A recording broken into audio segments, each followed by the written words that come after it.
Bonjour, je pense qu'on a déjà une cinquantaine de personnes, donc on va commencer, comme ça les gens pourront se joindre pendant l'introduction.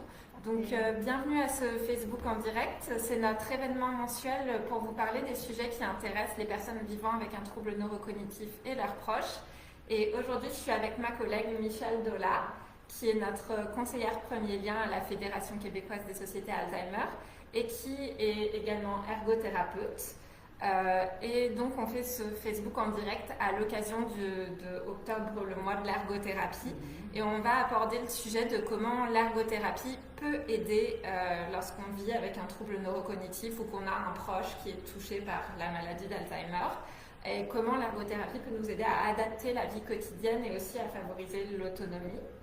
Donc avant de commencer avec les premières questions, je vous rappelle que vous pouvez à tout moment poser vos questions sur le sujet du jour par écrit en commentaire et on y répondra avec plaisir. Donc vraiment, n'hésitez pas à nous poser vos questions. Pour commencer, Michèle, est-ce que tu peux nous parler de ton parcours? Oui, donc bonjour tout le monde. C'est ça, si jamais, je voulais juste aussi dire, si jamais il y en a qui ont manqué une partie du Facebook en direct ou ça va être enregistré sur notre page YouTube. C'est ça, hein? Il va oui, avoir, donc vous aurez accès plus tard ou pour partager. Donc, aussi, une autre chose, c'est que le Facebook en direct va être fait en français, mais s'il vous plaît, si vous êtes anglophone, si vous avez des questions, n'hésitez pas de me demander aussi des questions en anglais et je pourrais vous répondre en anglais aussi, si c'est correct. Donc, je me présente. Bonjour, mon nom c'est Michèle Dola. Comme Lorraine a dit, je suis une ergothérapeute.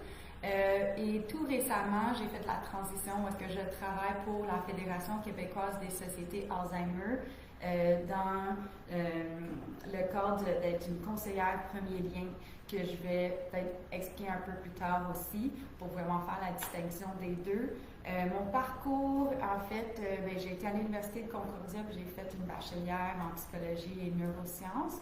Donc, c'est ça que tout a commencé. Mais après ça, j'ai fait ma maîtrise à l'Université d'Ottawa en ergothérapie.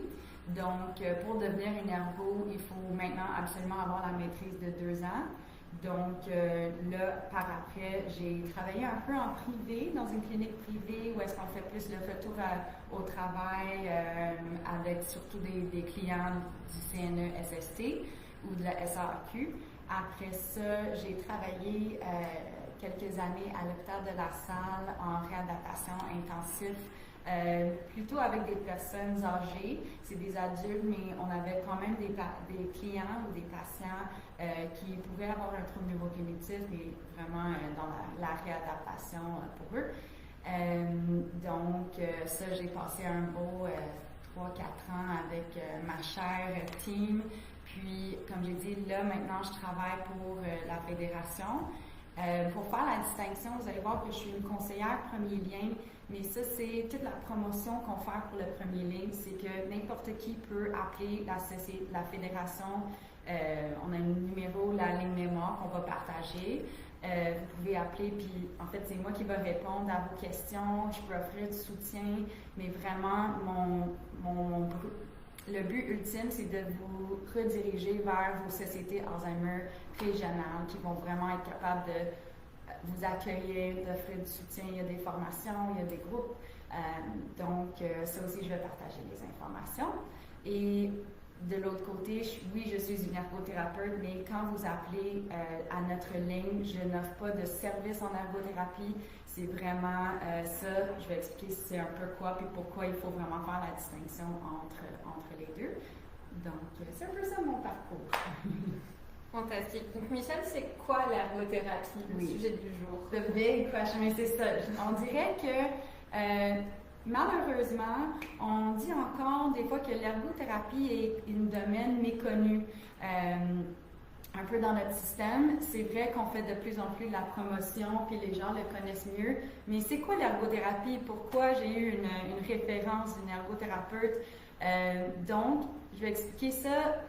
Je vais essayer de résumer un peu parce que c'est très grand, ce domaine-là. Donc, l'ergothérapie, à la base, c'est un thérapeute qui veut favoriser l'autonomie des personnes dans les activités qui ont sens pour eux. Quand je dis ça, c'est quelque chose qui est important pour eux, meaningful activities.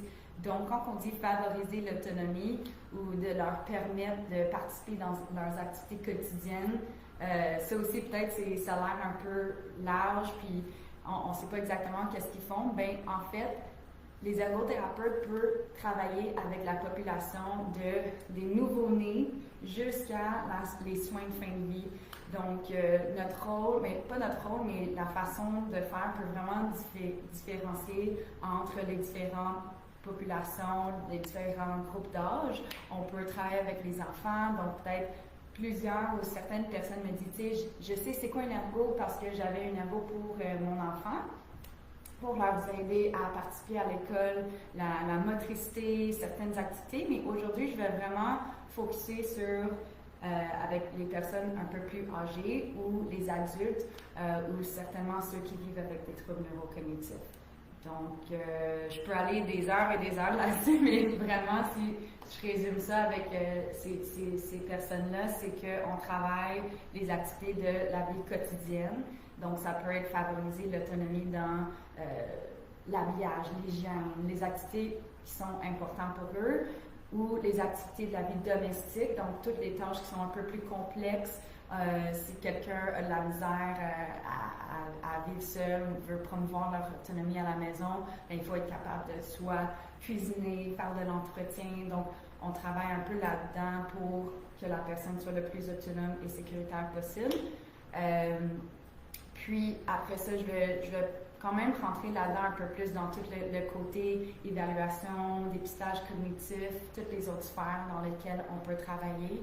Je pense que je vais l'aborder un peu plus tard. Okay. Donc, c'est un peu qu'est-ce qu'on fait. Puis c'est ça, je vais peut-être clarifier un peu plus avec les questions. Donc, justement, comment un ergothérapeute peut vraiment accompagner une personne qui vit avec un trouble neurocognitif? Donc, tu l'as dit, favoriser, promouvoir l'autonomie. Qu'est-ce qu'on peut faire d'autre pour aider les personnes? Mais ça peut peut-être promouvoir l'autonomie semble un peu vague, donc ça a l'air de quoi? Donc, je vais donner peut-être un exemple. Quand on pense à favoriser l'autonomie ou on veut permettre le soutien à domicile, que quelqu'un puisse vivre seul à la maison le plus longtemps possible. Donc, si je suis une ergothérapeute du CLSC qui rentre à domicile et on a quelqu'un ça se peut qu'ils ont un diagnostic de trouble neurocognitif. Je t'interromps juste, je vais juste approcher le micro. Il y a des gens qui disent qu'ils ne nous entendent pas assez fort. On va juste rapprocher un peu l'ordinateur, comme ça. Merci de nous dire. Merci de nous le dire. On va essayer d'améliorer. Ma voix n'est pas très haute. C'est ça, mais si tu peux parler un tout petit peu plus fort aussi. Ah, parfait. OK, si tout le monde peut nous entendre mieux. Donc, quand je vais donner l'exemple d'une ergothérapeute qui travaille pour le CLSC, pour le maintien à domicile. Donc, quelqu'un que peut-être ils ont un diagnostic d'un trouble neurocognitif ou de la maladie d'Alzheimer, ça ne veut pas nécessairement dire... Oh, OK, on a un petit message. Je vais parler plus proche. Parfait. Okay. On nous dit que c'est mieux. Super. Donc, c'est ça. Quand on entre à domicile et notre mandat, c'est d'évaluer la sécurité à domicile, puis de voir qu'est-ce qu'on peut faire en tant que thérapeute pour promouvoir son autonomie. Donc, ça débute toujours, n'importe quelle population, domaine qu'on travaille, il y a toujours une évaluation fonctionnelle initiale au début. La raison que je dis ça, c'est que souvent, peut-être, les personnes vont nous demander « Ah, mais est-ce que vous avez des recommandations ou quelque chose? » Mais vraiment, avant de donner n'importe quelle recommandation ou de solution, il faut qu'une ergothérapeute fasse une évaluation initiale du fonctionnement. Donc, quand je dis ça, je vais voir ma nouvelle cliente, mon nouveau client, et oui, ça commence surtout avec le consentement. Après ça, c'est de voir, OK, qu'est-ce qui sont toutes les activités que cette personne doit, en principe, faire à la maison pour bien fonctionner? Donc, c'est là qu'on entre dans les AVQ, donc les activités de la vie quotidienne, toutes les activités de base, faire son hygiène, aller à la toilette, se mobiliser dans leur environnement, faire les transferts soit au bain, dans la douche, à la toilette, même dans la cuisine, se mobiliser. Donc, toutes les activités de base et ainsi les activités de la vie domestique, donc des tâches plus complexes. Par exemple, la personne doit être capable de faire à manger, comme je disais, faire son entretien, sortir dans la communauté si c'est encore important pour cette personne-là, peut-être conduire. Donc, il y a toutes les activités qu'en principe, on effectue pour vivre à la maison. On demande des questions un peu de, OK, comment ça allait avant? Et là, quand on évalue la personne, on va, oui, on a des entrevues avec la personne, il y a certaines choses qu'on peut observer avec la personne. Donc là, on peut évaluer comment ils fonctionnent en ce moment. Est-ce que c'est sécuritaire? Est-ce qu'ils sont capables de s'habiller eux-mêmes? Est-ce qu'on voit que c'est un peu dangereux la manière qu'ils le font? Donc, tu évalues tous ces côtés-là, mais là, c'est le message clé de la journée, c'est que même si moi, en tant qu'ergothérapeute, je vois ça puis je dis, tu sais, vous devez être capable de cuisiner pour vivre quelque chose de même. Même si moi, je trouve que c'est important, c'est qu'est-ce qui est important pour la personne. Donc, on travaille sur les activités importantes qui ont du sens pour la personne et les autres choses, on trouve des solutions. Puis, c'est là que notre intervention va vraiment se lancer là-dedans.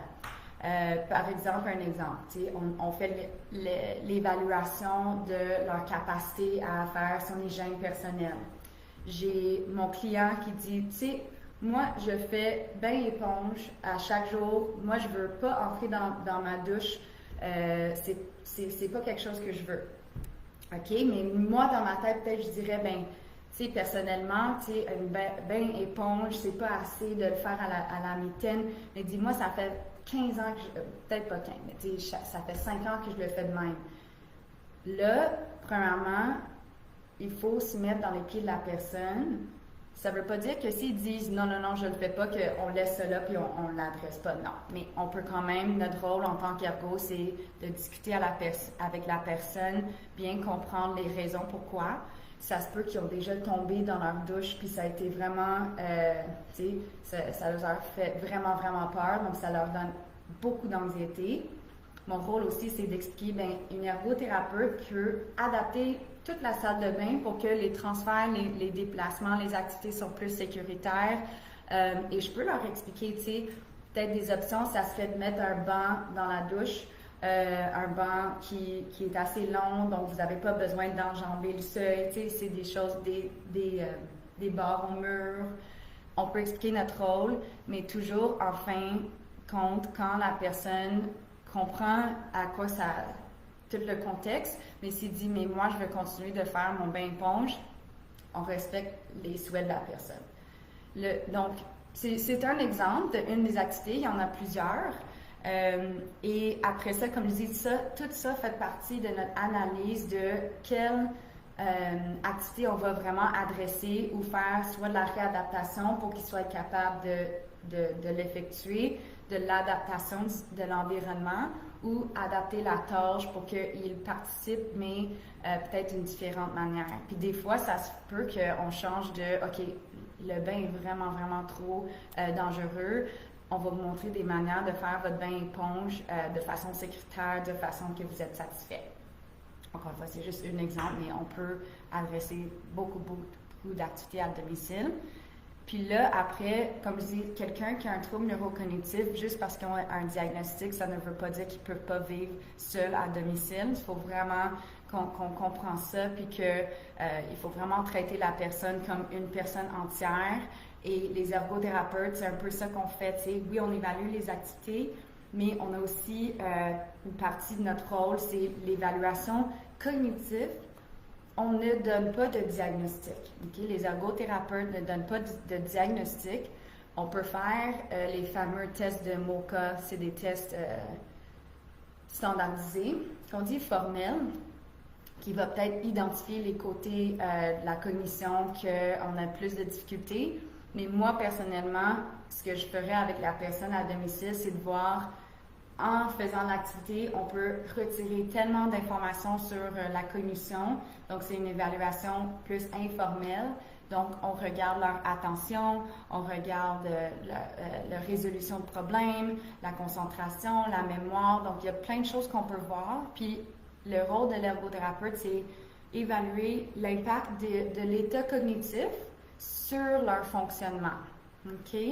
Donc, encore une fois, c'est beaucoup d'informations que je suis en train de donner, mais c'est parce que aussi, c'est quand même vaste notre rôle. Puis, encore une fois, l'ergo va regarder tout le contexte, toutes les sphères de la personne pour voir qu'est-ce qu'on peut faire pour qu'il soit plus sécuritaire à domicile. Puis je vous invite aussi, je ne sais pas s'il y a des questions. Oui, on commence à avoir des questions justement. On nous demande en fait, est-ce que c'est gratuit pour obtenir un ergo avec le CLSC? Est-ce qu'il y a des ergothérapeutes que au public ou au privé? En fait, comment on fait pour avoir accès à un ergothérapeute? Oui, puis ça, c'était une des questions qu'on allait adresser, c'est sûr.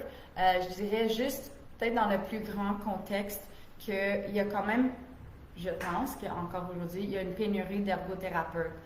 On espère que ça va changer dans le futur, mais vraiment, je vais mentionner comment on peut avoir accès à un ergothérapeute. Le premier volet, comme vous dites, le CLSC, est-ce que c'est gratuit? Oui, le CLSC, c'est gratuit, right? Je ne me rappelle pas exactement de l'acronyme CLSC. Mais on peut, si vous n'avez pas entendu du mot CLSC, parce que ça se peut, on va peut-être mettre un petit lien là-dedans ou regarder ça, parce que c'est les services qui sont gratuits aux gens de la population. Par contre, donc, quand vous appelez à votre CLSC, vous expliquez les problématiques que la personne a, ou si la personne vivant avec la maladie ou n'importe qui appelle le CLSC, ils doivent ouvrir un dossier. Ça dépend de leurs besoins, s'ils ont accès à un ergothérapeute. Vous pouvez certainement, puis peut-être après écouter ce webinaire, dire « Moi, j'ai vraiment besoin de voir une ergo ». Ça dépend de certaines régions du CLSC, mais ça peut avoir des listes d'attente assez longues pour voir une ergothérapeute. Mais encore une fois, ça dépend de leurs besoins. Si c'est des choses, j'aimerais qu'il y ait une ergothérapeute qui rentre à domicile, qui évalue la préparation de repas, qui est capable de voir toutes les AVD, mais je pense qu'en ce moment, ça dépend, mais c'est là qu'il va avoir de plus longues listes d'attente parce que c'est pas nécessairement quelque chose de dangereux, urgent pour la personne. Puis je pense qu'il y a beaucoup des ergos qui prennent les urgences en ce moment, mais le plus qu'on en demande, le plus qu'on fait de la promotion, peut-être le plus qu'on va avoir accès. Donc, c'est ça, en principe, c'est gratuit à travers le CLSC, dépendamment de vos besoins. On fait aussi beaucoup l'adaptation à domicile. Donc, si vraiment la personne a besoin d'un lit d'hôpital, de certaines adaptations, ça peut être l'ergothérapeute. Donc c'est ça. Si vous allez dans le privé, on a deux cas. C'est sûr qu'en privé, il faut payer. Pour comment ça coûte, ça dépend. Vous pouvez aller sur l'ordre des ergothérapeutes de Québec, dans le OEQ, puis chercher une ergothérapeute, puis voir s'il y en a en privé proche de chez vous. Puis on va en aborder un peu plus tard, mais si vous êtes quelqu'un, ça se peut que vous êtes quelqu'un qui a besoin d'une ergo, vous êtes encore au travail, puis on a des gens qui ont un début précoce de troubles neurocognitifs. Donc, pour beaucoup de gens, s'ils ont des assurances de leur travail, l'ergothérapie est couverte. Et si jamais vous voyez que ce n'est pas couvert, je vous suggère fortement de faire la promotion puis en demander à vos assurances. C'est comme ça qu'on avait fait longtemps à l'école. On avait demandé que ça soit couvert parce que, encore une fois, ça prend la promotion de notre domaine. Si malheureusement vous êtes quelqu'un peut-être à la retraite que c'est pas couvert, donc en ce moment il faut payer, mais quand même si vous voyez après tout ça que même si ça coûte, peut-être ça va promouvoir l'autonomie de mon proche, de quelqu'un qui vit à domicile pour leur permettre d'être en sécurité. Donc c'est à vous de voir et peut-être comparer à combien que ça coûte.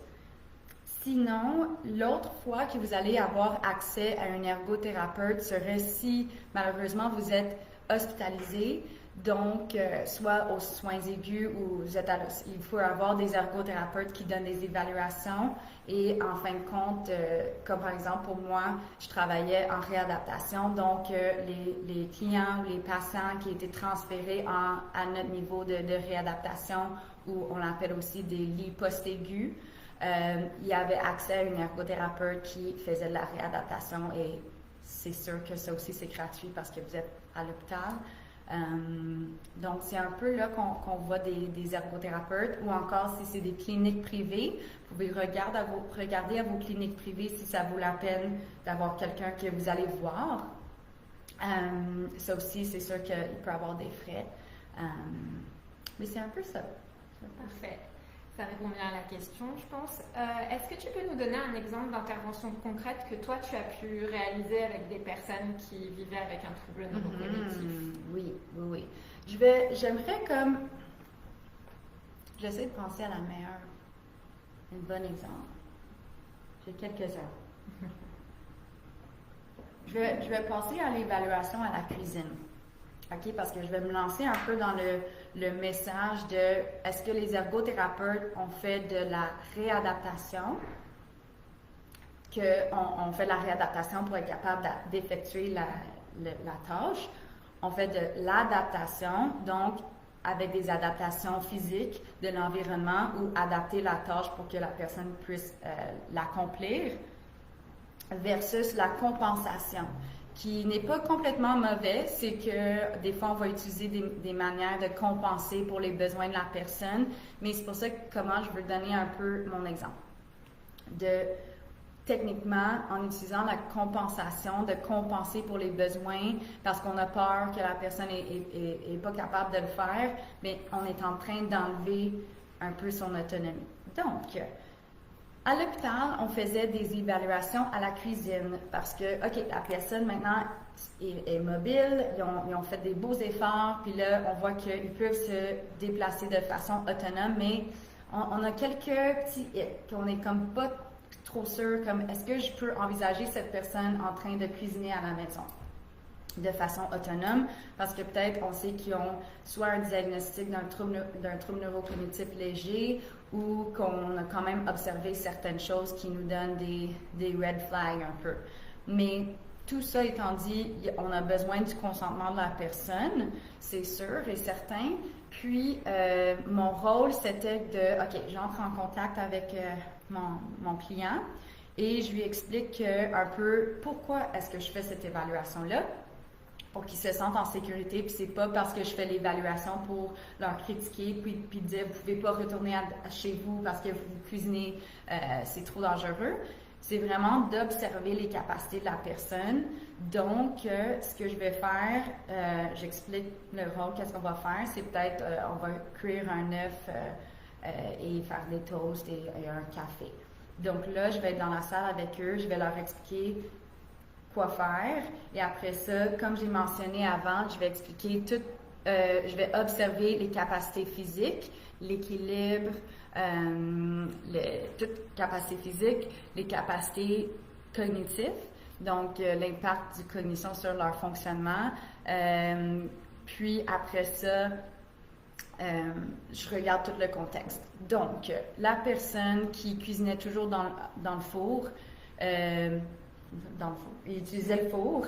Je vois que le problème, c'est que leur équilibre, peut-être ils ont eu un remplacement de la hanche, ils ont un léger trouble neurocognitif, ils ont de la misère à gérer plusieurs choses à la fois. Et quand ils vont ouvrir le four, ils n'ont pas la capacité de prendre quelque chose avec les deux mains parce que ça veut dire qu'ils lâchent puis ils prennent avec les deux mains puis l'équilibre est un peu dangereux puis ils perdent l'équilibre pendant l'évaluation. Il y a des choses que j'observe que, OK, là, en utilisant le four, etc., je vois un peu des dangers. Je vois aussi que la personne est facilement distraite, que quand il y a plusieurs choses qui se passent en même temps, il va oublier le four, il va oublier certaines choses. Donc, ce que j'ai fait après ça, c'est que je fais toute mon évaluation. Aussi, je rassure encore la personne de comment ça s'est passé, mais après ça, on va s'asseoir ensemble puis on va dire, OK, qu'est-ce qu'on peut faire à la cuisine pour adapter tout ceci pour qu'à la maison, vous êtes en sécurité. Puis, encore une fois, j'explique mes observations. Puis, peut-être, tu sais, des fois, je devrais pas le dire comme ça, mais des fois, les résultats ou les recommandations, c'est pas que ça semble banal, mais c'est comme, ah, OK, ça fait du sens, puis c'est juste de voir, OK, peut-être maintenant, le four, c'est trop difficile, mais est-ce que vous serez confortable ou ouverte à utiliser peut-être c'est un four micro-ondes?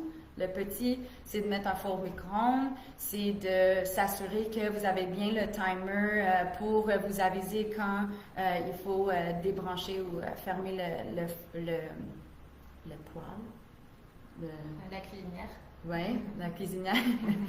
Donc, ça peut être ça peut être, OK, maintenant je vois que chercher les items dans vos armoires, c'est difficile encore une fois parce qu'il faut toujours s'appuyer avec une main. Donc, vous prenez avec l'autre main quelque chose qui est très haut. Y a-t-il une manière qu'on réarrange un peu à la cuisine de faire un petit centre de commande avec toutes les choses que vous utilisez le plus souvent pour que vous ayez toujours accès puis vous n'avez pas besoin de vous pencher, d'aller s'étirer pour chercher des choses. Donc, tu sais, c'est des choses que souvent, on veut trouver la solution le plus simple.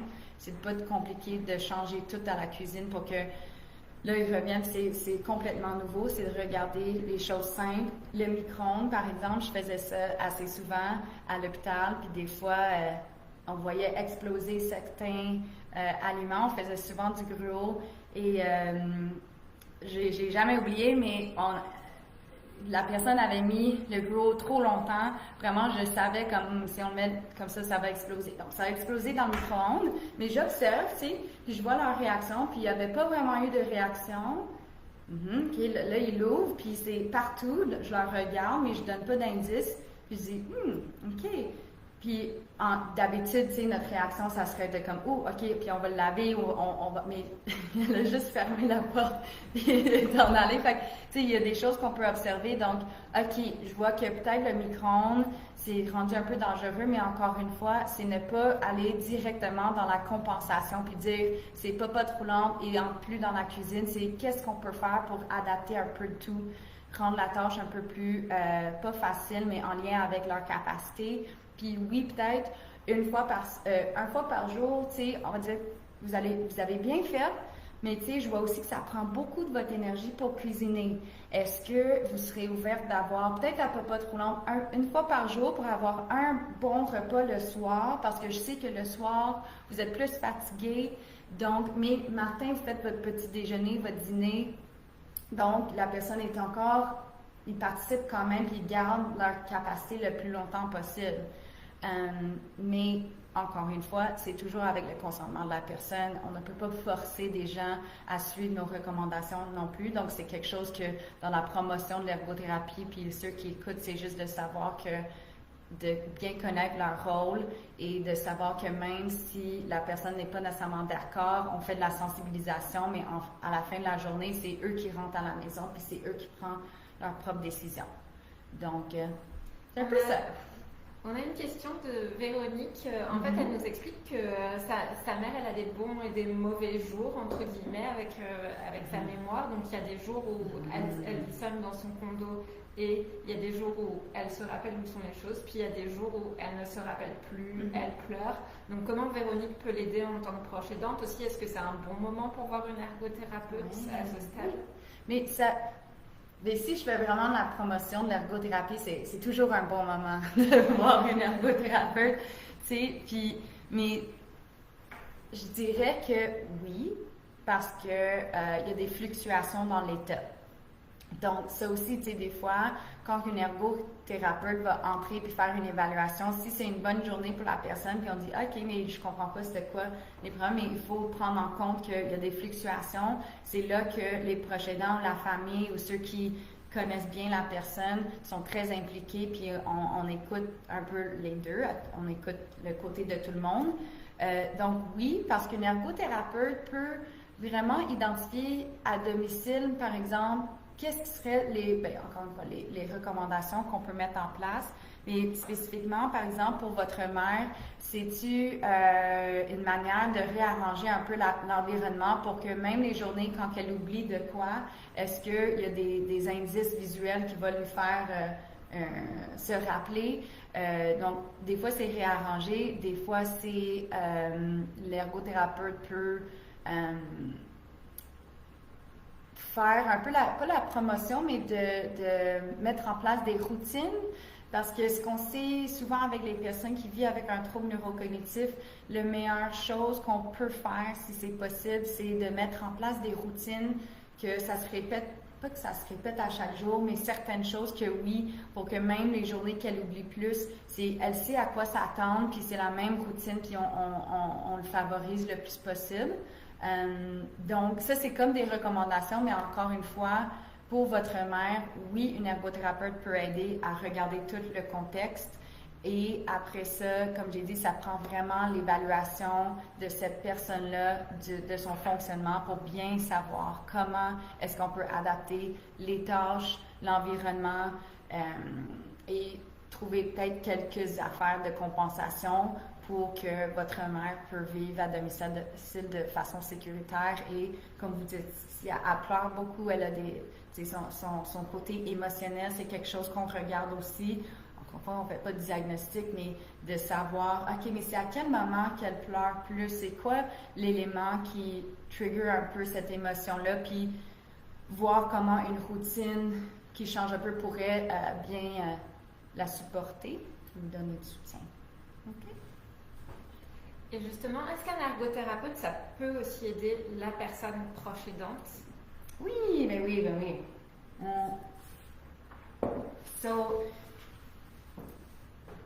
Ça dépend, c'est un peu... Encore une fois, l'ergothérapie est vraiment vaste, OK? Donc, si je pense à des manières d'aider les proches aidants, ça va peut-être pas aligner avec la personne qui demande la question, mais une ergothérapeute qui rentre, par exemple, à domicile, mais même à l'hôpital, même au CHSLD, qui fait une évaluation fonctionnelle, bien, les ergothérapeutes, on a notre côté éducation, sensibilisation, c'est notre rôle d'impliquer le proche aidant. Donc, en impliquant le proche aidant dans tout ce processus-là, j'imagine, on fait quand même du soutien, on répond à leurs questions, les résultats qu'on va en avoir de notre évaluation peut leur aider aussi. Si je pense plus concrètement, ce qu'ils font des fois les ergothérapeutes à domicile avec le CLSC, c'est que si votre proche a besoin vraiment de beaucoup de services à domicile, on doit impliquer les proches aidants qui sont, parfois ils viennent une fois par jour ou ça dépend vraiment. On les apprend comment faire les transferts de façon sécuritaire. On apprend, si le proche aidant l'aide à s'habiller, mais une ergothérapeute peut l'observer, puis assurer qu'il utilise la bonne hygiène corporelle, like the body mechanics, pour assurer que le proche aidant ne se blesse pas non plus en aidant la personne. Donc, puis en tant qu'ergothérapeute, en connaissant les troubles neurocognitifs, si je fais une évaluation, puis je suis impliquée avec la famille, les proches aidants, bien c'est vraiment, ça fait partie de mon rôle de faire de la sensibilisation à la maladie à ces personnes-là qui vont leur aider à mieux soutenir leurs proches. Merci Michel. Et on a déjà un peu touché cette question, mais à quel moment en fait du parcours c'est utile de voir un ergothérapeute? Est-ce qu'il y a un moment où c'est trop tôt? Est-ce qu'il y a un moment où c'est trop tard? Jamais. Jamais. OK. OK. Jokes aside. Techniquement, quand tu as besoin d'une ergothérapeute, c'est parce qu'il y a un aspect de votre vie quotidienne que vous avez de la difficulté. C'est sûr que si tout va bien dans chaque sphère de votre vie sociale, émotionnelle, votre vie au travail, votre vie relationnelle, peut-être on n'aurait pas nécessairement besoin d'une ergo, mais on peut toujours trouver quelque chose parce qu'on travaille en santé mentale, on travaille dans beaucoup de sphères.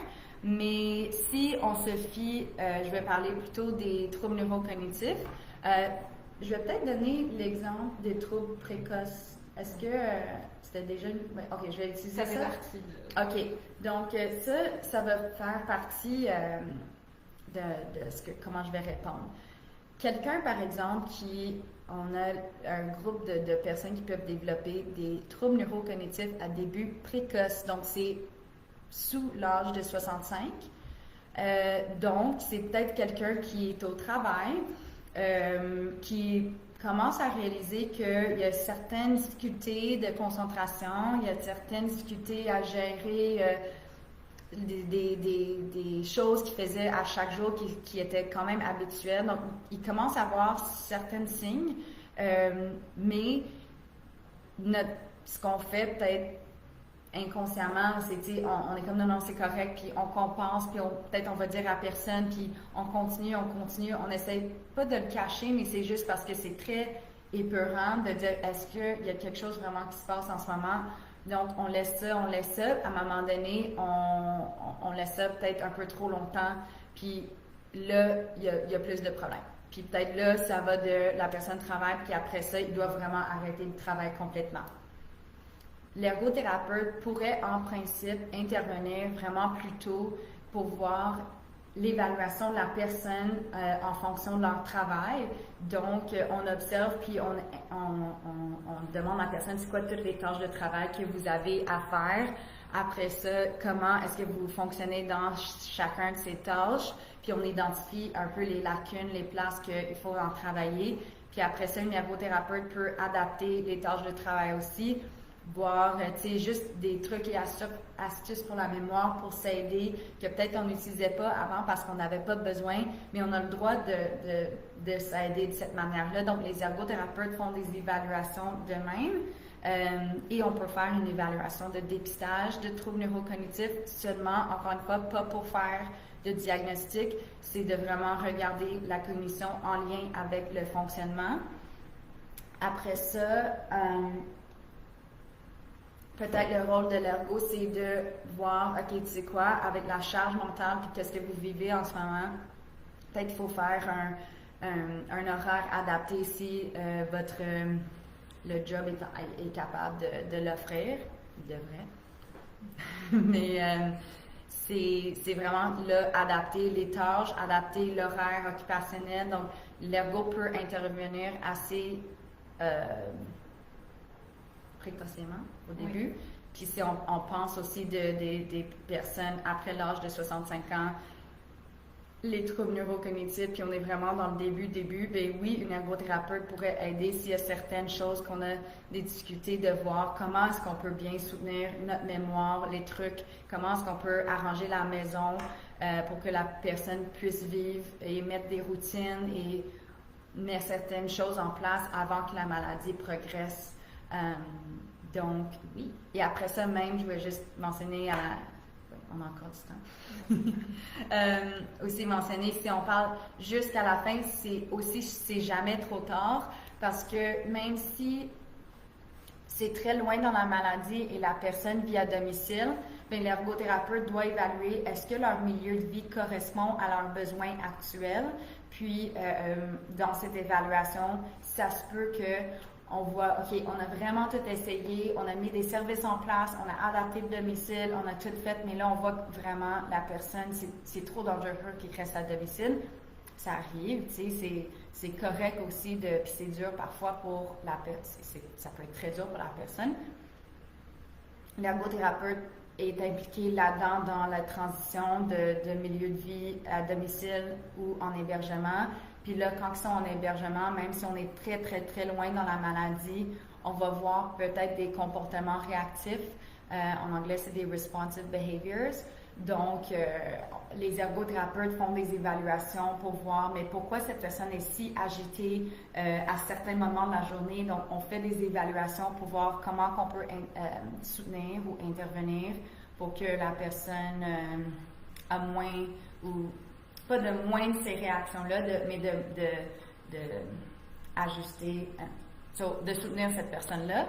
Et on va jusqu'à la fin, dans les soins de fin de vie, les ergothérapeutes font aussi les évaluations du positionnement. Si la personne, par exemple, est alitée, il y a besoin d'aide pour toutes les AVQ, ben on fait le positionnement au lit ou à la chaise pour la prévention de plaies de pression, les surfaces. On fait ces évaluations-là. J'ai fait ça beaucoup aussi, même en réadaptation, quand les personnes étaient allaitées longtemps, ils ne pouvaient pas marcher pour un bout de temps. Donc, puis jusqu'aux soins palliatifs. Donc, ça répond un peu. Donc, on n'a pas beaucoup de questions qui rentrent actuellement, donc n'hésitez pas si vous avez quelques dernières questions pour Michel. Mais moi, j'ai toujours une question. Donc, une petite question pour toi, c'est, on n'a pas beaucoup parlé du rôle de l'ergothérapeute autour de la conduite automobile, qui est un sujet... Oui. Un sujet assez difficile, c'est ça, pour les personnes avec un trouble neurocognitif. Oui, donc je vais en parler un peu parce que souvent les personnes ont beaucoup de questions à propos de la conduite automobile. Ce que je vais partager aujourd'hui, c'est que les ergothérapeutes font partie de l'équipe qui évalue le fonctionnement, la sécurité à la conduite automobile. Souvent, donc la question c'est, est-ce que si j'ai un diagnostic pour un trouble neurocognitif, est-ce que le médecin va enlever mon permis? Ma réponse, malheureusement, c'est que aussi ça peut dépendre du médecin, ok? Parce que quand vous avez, ce n'est pas nécessairement systématiquement enlevé, mais si votre médecin évalue que l'impact de votre diagnostic, donc l'impact de votre état cognitif qu'eux ils ont diagnostiqué a un impact sur la sécurité de la conduite, oui, ça se peut. Donc, je ne vais rien cacher, oui, ça se peut qu'ils enlèvent le permis. Ça se peut aussi qu'ils vont dire, j'observe certaines choses que ils vont... c'est quoi le mot quand... Ils ne vont pas enlever le permis, suspendre. Oui. Ils peuvent suspendre le permis et vous aviser qu'il faut faire une évaluation à la SAAQ qui va se faire avec une ergothérapeute, puis avant d'être capable d'avoir votre permis de conduire. Donc, dans ce cas-là, peut-être il y a des personnes qui m'ont demandé, mais pourquoi ils m'ont demandé de voir une ergothérapeute, puis qu'est-ce qu'ils font? Donc, l'ergothérapeute, premièrement, peut être partie de l'équipe des personnes qui vont identifier, comme si, par exemple, j'avais un patient à l'hôpital que je voyais que, OK, j'ai observé certaines difficultés de certaines capacités cognitives, et est-ce que ceci est en lien avec les capacités qu'on a besoin d'avoir pour conduire de manière sécuritaire, parce qu'on sait que ça en prend beaucoup, l'attention, la division, tout ça qui vient ensemble. Donc, on peut être partie des thérapeutes. C'est vraiment partie de l'ordre que c'est on doit aviser la SAQ si on a quelqu'un qu'on pense que ça peut être dangereux qui conduise. Après ça, l'ergothérapeute de la SAQ fait l'évaluation fonctionnelle de la personne en lien avec la conduite automobile. Donc, encore une fois, c'est un peu le même concept. Il y a toujours une évaluation initiale. Ça aussi, on inclut tout le contexte. C'est pas juste de conduire, mais c'est quoi tout leur contexte de vie à domicile, les AVQ, les AVD, la concentration, les capacités cognitives. On peut faire l'évaluation initiale. On évalue les capacités physiques que la personne a, l'équilibre, etc. Après ça, on évalue sur la route pour identifier est-ce que cette personne est sécuritaire ou non pour conduire. Donc, ça, c'est un peu, encore une fois, c'est notre rôle, puis on donne notre recommandation, notre analyse professionnelle sur les capacités de la personne. Donc, c'est ça. Si jamais vous entendez des ergothérapeutes puis la conduite automobile, oui, on fait partie de ce groupe-là qui évalue. Parfait. Il y a Rachel qui nous demande, est-ce qu'il y a un livre pour outiller les gens en perte d'autonomie que tu pourrais suggérer, ou plus généralement des ressources, une brochure qui peut les aider, soit avec les astuces pour la mémoire, soit avec ce qui se passe à domicile. Donc, ce que je dirais, j'ai ça ici, je voulais avoir quelque chose à partager avec les gens. Donc, premièrement, c'est sûr que je partagerais, si jamais vous avez des questions au niveau de l'ergothérapie, c'est aller sur le site de l'Ordre des ergothérapeutes du Québec, OEQ, et il y a beaucoup de ressources là-dessus, puis même juste de s'informer qu'est-ce que font les ergothérapeutes et tout ce qui se passe dans notre domaine. Il y a aussi le site web de l'Association canadienne des ergothérapeutes. En anglais, c'est the Canadian Association of Occupational Therapists, CAOT. Ça aussi, eux, ils ont un site web avec certaines ressources. On va le partager aussi. Ce que j'aimerais vous partager pour faire la promotion aussi, parce que je travaille à la Fédération québécoise des sociétés Alzheimer, puis c'est sûr que même avec nos sociétés régionales, si jamais vous avez pas besoin d'un diagnostic non plus, des questions sur les troubles neurocognitifs, vous vivez avec un trouble neurocognitif, vous êtes proche aidant, vous pouvez aller sur, on va le partager, c'est Trouver ma société, puis voir à votre société Alzheimer des conseillères, puis ils peuvent vous offrir du soutien aussi. Notre site web, alzheimer.ca, on a on a une bibliothèque nationale qui a beaucoup de différents articles sur plein de sujets. Je vous suggère fortement, si vous avez des questions au niveau des troubles neurocognitifs, il y en a beaucoup d'informations là-dessus. Puis même si vous allez juste dans le search, puis vous mettez comme vivre à domicile ou environnement, des choses comme ça, puis ça va vous diriger vers nos articles qui vont en discuter du sujet. Certaines que je trouve qui sont en lien avec l'ergothérapie, puis des trucs et astuces dont vous avez demandé, c'est que on a une qui s'appelle « Vivre de façon autonome et en sécurité à domicile ». Donc, ça, c'est a really nice one. On a routine et rappel utile. Donc, c'est là on a une description de tous les différents trucs et astuces pour la mémoire et comment les impliquer à domicile de la personne. Encore une fois, c'est aussi même les proches aidants ou les personnes qui vivent avec la maladie, ils se connaissent le mieux, ils se connaissent plus peut-être que l'ergothérapeute, right? Donc, vous êtes partie de cette équipe-là de savoir quels trucs et astuces sont les meilleurs pour votre proche ou pour la personne. Mais, faut aussi juste penser que des fois, plus, c'est pas mieux. Donc, oui, il y a plein de différents trucs et astuces pour la mémoire, puis on a une liste d'une tonne. Mais si on commence à mettre des pancartes, des listes partout dans la maison, on réarrange tout, puis pour la personne, si on en a trop, ça se peut qu'ils ne vont pas nécessairement l'utiliser non plus.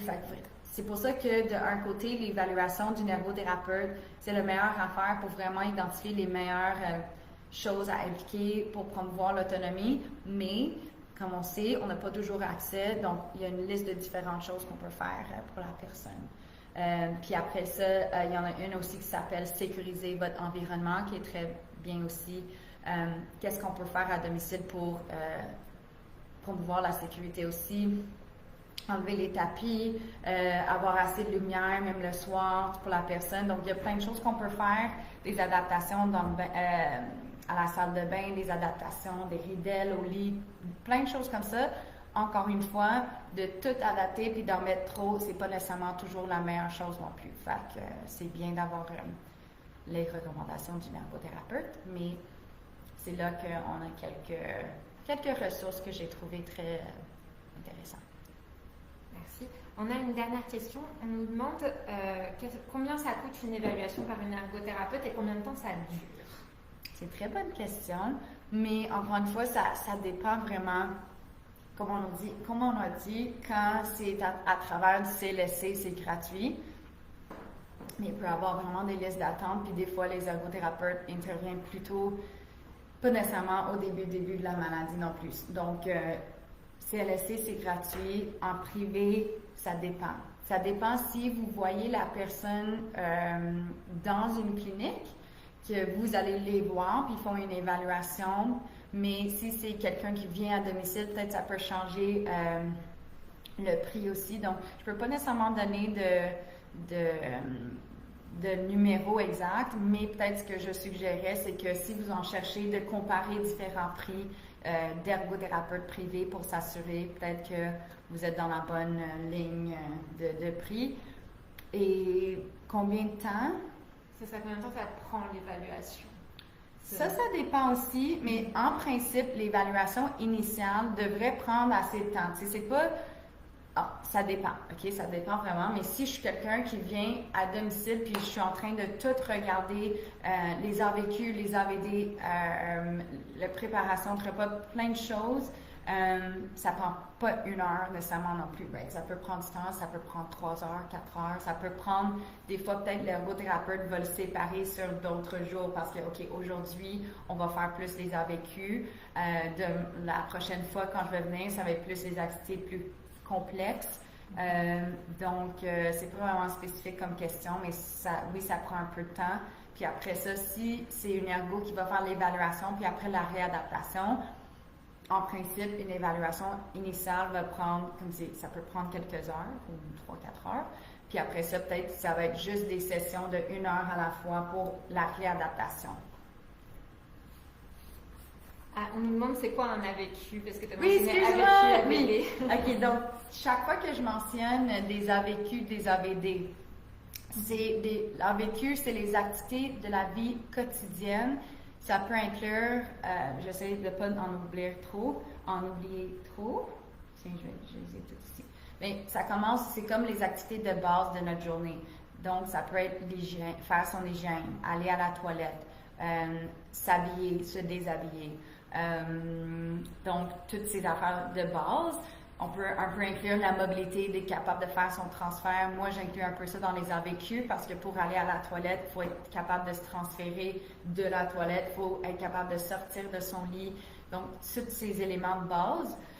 Puis les AVD, c'est les activités de la vie domestique, puis c'est là qu'on regarde plus les activités plus complexes de notre vie. Donc, ça peut inclure la préparation de repas, ça peut inclure l'entretien ménager de la maison, la conduite automobile, c'est considéré un AVD, à sortir dans la communauté, gérer un peu le transport, ça aussi c'est un AVD, donc toutes les activités complexes.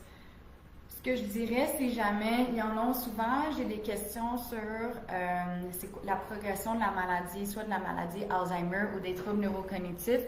Puis si jamais vous entendez ces termes-là, c'est que souvent, avec la maladie, les choses au début, qui vont avoir plus de difficultés, c'est les AVD. Donc, ça commence toujours par les activités les plus complexes. Malheureusement, des fois, avec la conduite automobile, c'est là qu'on commence à avoir des petites lacunes, puis des choses qui peut-être la famille observe aussi, que des choses qui sont un peu plus dangereuses. Donc, ça commence avec les activités complexes et à travers le temps, progressivement, c'est pas d'une journée à l'autre nécessairement non plus, mais c'est que les tâches de plus en plus faciles deviennent de plus en plus difficiles, rendues techniquement. Tu sais, c'est pas pour alerter personne, mais c'est juste que souvent vers la fin de la maladie, c'est là que la personne a vraiment besoin d'aide pour ses activités de base, l'habillage, l'hygiène, etc., les transferts, puis la communication. Il y a beaucoup de choses qui peuvent changer.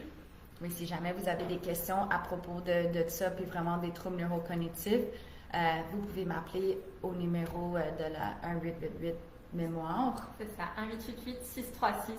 1888-636-6473. Je vais le réécrire dans les commentaires. Parfait. Donc c'est ça. Puis encore une fois, c'est pas pour donner un service d'ergothérapie du tout, parce que si je faisais ça, il faut que je vous prends comme client, que je fais une évaluation complète, qu'on a des interventions. Donc, c'est pas ça qu'on offre à travers notre ligne mémoire, mais c'est quand même une manière de répondre, donner un soutien, mais après ça, vous dirigez à la bonne place, soit votre société Alzheimer régionale, ou aussi, comme dit, si vous cherchez une ergothérapeute, on peut regarder un peu ensemble comment avoir accès. Merci beaucoup, Michel. Donc, je vois qu'on n'a pas d'autres questions. Donc, je vous remercie tous pour avoir participé à ce Facebook en direct. Et comme Michel le mentionnait, donc c'est notre conseillère premier lien. Donc, si jamais vous appelez notre numéro 1888 mémoire, c'est elle qui va répondre à vos questions sur les troubles neurocognitifs, qui va, si besoin, vous rediriger vers votre société Alzheimer locale aussi, ou vous pouvez trouver votre société Alzheimer sur masociété.ca. Donc, merci beaucoup à tous. Et peut-être j'ai une petite chose. si jamais vous appelez puis je réponds pas, parce que comme vous voyez, j'ai quand même différents chapeaux à la fédération, je réponds pas seulement aux appels. Donc, je suggère fortement que vous me laissez un message. J'ai tout ça dans mes dossiers, puis je vais vous rappeler, puis vous donner une petite description de votre question, puis je peux bien me préparer pour vous répondre par après. Donc, n'hésitez pas du tout de me laisser un message. Puis aussi, ou si vous voulez, vous pouvez m'écrire un courriel avec vos questions. Merci beaucoup, Michel. Merci à tout le monde. tous.